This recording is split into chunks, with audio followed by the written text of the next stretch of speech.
Are you curious about the history and stories of West Coast hip hop? Well, here it is.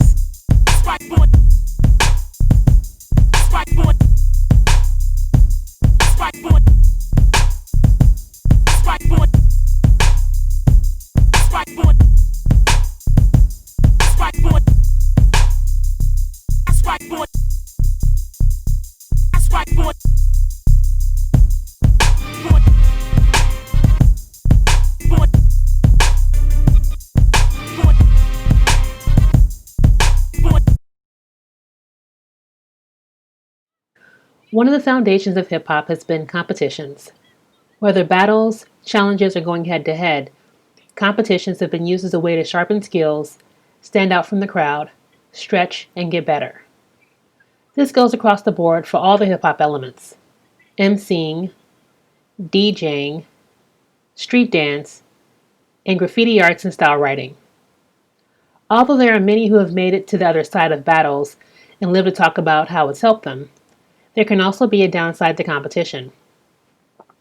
As a Los Angeles-based DJ, visual artist, and community organizer, Kenzo Roc Martinez has firsthand experience with both the good and bad that comes with competitions. As a new DJ coming up in the late 1990s, he saw the rising popularity of turntablism and DJ competition. DJ crews like the Executioners and the Invisible Scratch Pickles helped to elevate turntablism into a serious, respectable craft. In Los Angeles, he found opportunities to spin at local recreation centers and made friends to practice with. As he learned from the top in the field through videos and finding local mentors, this helped him zero in on getting better. Along the way, he discovered his noticeable progress made a DJ friend jealous.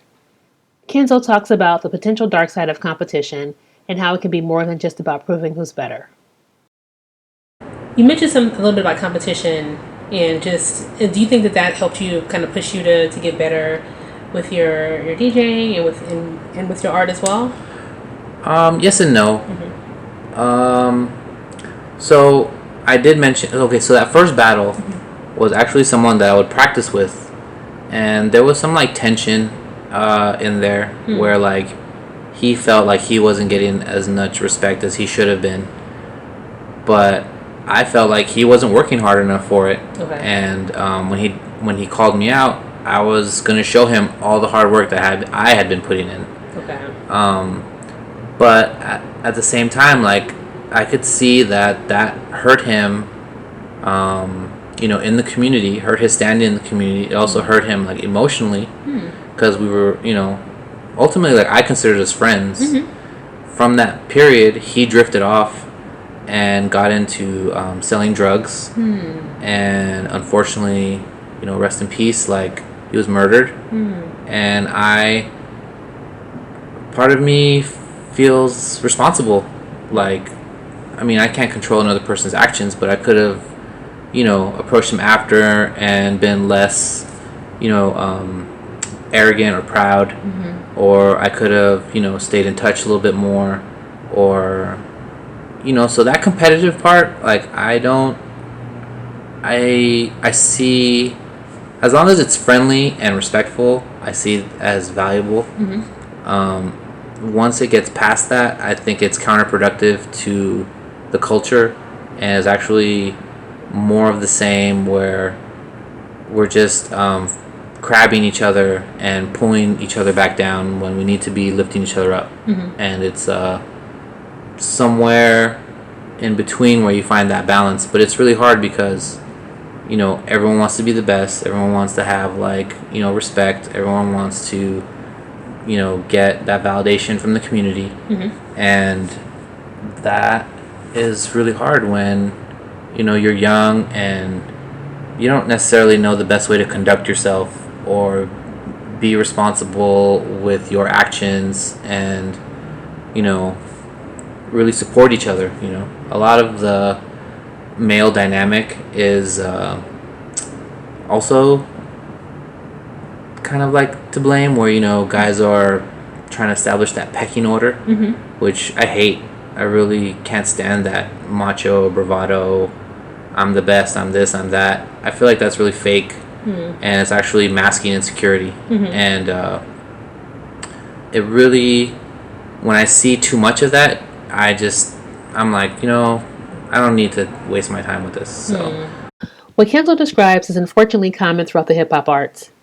Whether driven by ego or limited ways of expressing masculinity in predominantly male circles, these attitudes can create an environment where humiliating others to show who's on top and establish dominance becomes the norm. Although this style of competition can be more harmful than helpful, there are alternative ways to be competitive and learn to get better at what we do. In other industries, there are people who use competition to help them stay sharp and on top of their game.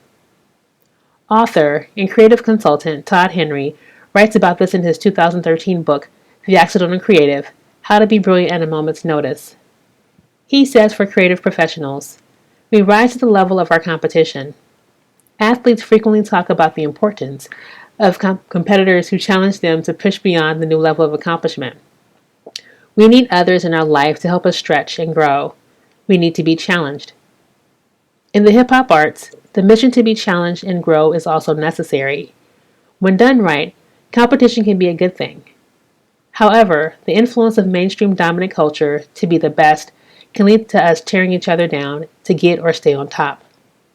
We can see how problematic this is and choose to do things differently. We can choose healthy competition that can produce better artists and environments where we grow better instead of bitter. We can learn from and push each other. This type of competition can lead to better art and can encourage us to be better people as well.